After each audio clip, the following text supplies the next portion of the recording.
یہ بھی مولا عرض کر دوں، بھول اگر جاؤ تو کیا ہو؟ یا رسول اللہ میں عرض کرتا ہوں اگر آپ بھول گئے بنے گا کیا ہمارا؟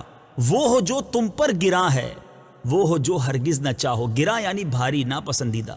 آقا آپ پر وہ چیز گراں ہو جائے گی، کیونکہ آپ نہیں چاہتے ہمیں عذاب میں گرفتار کیا جائے، اور آپ ہرگز یہ نہیں چاہیں گے کہ آپ کے امتی کو دوزخ کا ایندھن بنا دیا جائے۔ وہ ہو جو جس کا نام لیتے دشمنوں کا دل برا ہو۔ اگر ہم عذاب میں گرفتار ہو گئے اور خدا نہ خواستہ میں جہنم میں ڈال دیا گیا تو ہمارے دشمن بھی ہم پر ترس کھائیں گے، دشمنوں کا بھی دل برا ہو جائے گا کہ ایسا ہو گیا ہمارے ساتھ۔ اور یا رسول اللہ آپ تو ہمارے کریم آقا ہیں، آپ تو ہم پر رحم کرنے والا ہیں، آپ کیسے یہ پسند فرمائیں گے؟ آگے لکھتے ہیں وہ ہو جس کے رد کی خاطر رات دن وقفے دعا ہو۔ آقا اس کام کے لیے تو آپ رات بھر دعائیں کرتے رہے کہ ہم سے عذاب کو ٹال دیا جائے۔ آپ کی دعائیں تو یہی رہیں کہ امت عذاب سے بچ جائے، اور اگر ہم گرفتار عذاب کر دیے گئے تو وہ دعائیں جو آپ نے کی تھی اس کے یہ برخلاف ہو جائے گا۔ اعلیٰ حضرت کے آگے کیا لکھتے ہیں کہ شاد ہو ابلیس ملعون، غم کسے اس قہر کا ہو۔ یا رسول اللہ اگر ہمیں عذاب میں گرفتار کر دیا گیا، آپ کا امتی مارا گیا، تو ابلیس ملعون جو مردود ہے وہ بڑا خوش ہو جائے گا، اور اس تمام معاملات میں کس کے دل پر غم گزرے گا؟ کس پر گزرے گا؟ اگلے شعر میں لکھ رہے ہیں تم کو ہو واللہ تم کو، جانو دل تم پر فدا ہو۔ یا رسول اللہ ہمارے ماں باپ، ہمارا سب کچھ آپ پر قربان، اگر ہم گرفتار عذاب کر دیے گئے تو آپ ہی کے دل پر جو ہے تکلیف گزرے گی، آپ ہی پریشان ہو جائیں گے۔ امام عشق و محبت کے برادر مولانا حسن رضا خان صاحب لکھتے ہیں نا، ہزار جان فدا نرم نرم پاؤں سے، پکار سن کے اسیروں کی دوڑتا ہوگا، وہ پاک دل کے نہیں جس کو اپنا اندیشہ، ہجوم فکر و تردد میں گر گیا ہوگا۔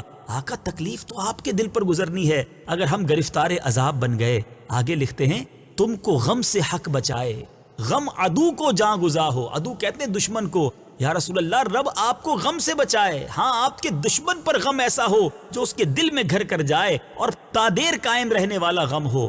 آپ کو غم کیوں آئے؟ تو کیا پیارا انداز ہے پیارے آقا علیہ الصلوۃ والسلام سے عرض کرنے کا کہ حضور ہم مارے گئے، ہم پھنس گئے، اگر آپ ہمیں بھول گئے تو تکلیف بھی آپ ہی کو ہونی ہے، کیونکہ آپ تو اپنے امتیوں کو ان کی ماں سے زیادہ چاہنے والے ہیں۔ عزیز بچے کو ماں جس طرح تلاش کرے، خدا گواہ یہی حال آپ کا ہوگا۔ بڑے پیارے انداز میں عرض و معروض کا سلسلہ ہے کہ آقا بھول نہ جائیے گا، آقا ہمیں محروم نہ کیجیے گا، ہمیں بھی اپنے دامن میں چھپا لیجئے گا۔ امام جامی رحمت اللہ تعالی علیہ اپنے مبارک کلام میں اس کے مقطع میں کیا خوبصورت انداز میں کچھ اسی طرح کی التجا کرتے ہیں۔ چو بازوئے شفاعت را کشائی بر گناہ گاراں، چو بازوئے شفاعت را کشائی بر گناہ گاراں، مکم محروم جامی راں دراں یا رسول اللہ۔ اے میرے آقا جب قیامت کے دن اپنا شفاعت کا ہاتھ گناہ گاروں کے لیے بڑھائیں، جامی کو بھول نہ جائیے گا۔ یہی التجا اعلیٰ حضرت اپنے الفاظ میں کر رہے ہیں۔ یہ بھی مولا عرض کر دوں،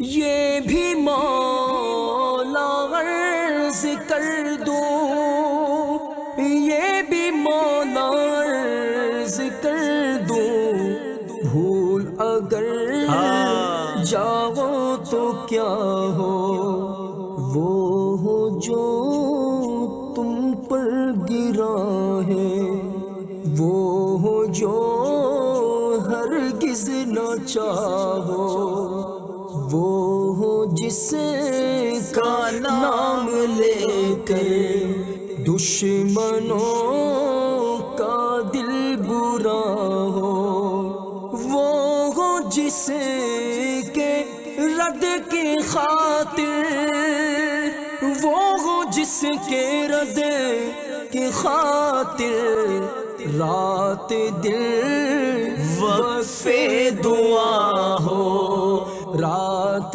دل وقف دعا ہو، شاد ہو ابلیس ملعون، غم کسے اس قہر کا ہو، تم کو ہو واللہ تم کو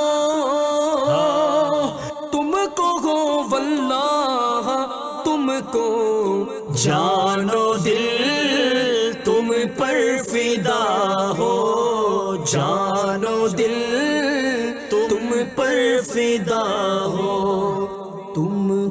غم سے حق بچائے، تم کو غم سے حق بچائے،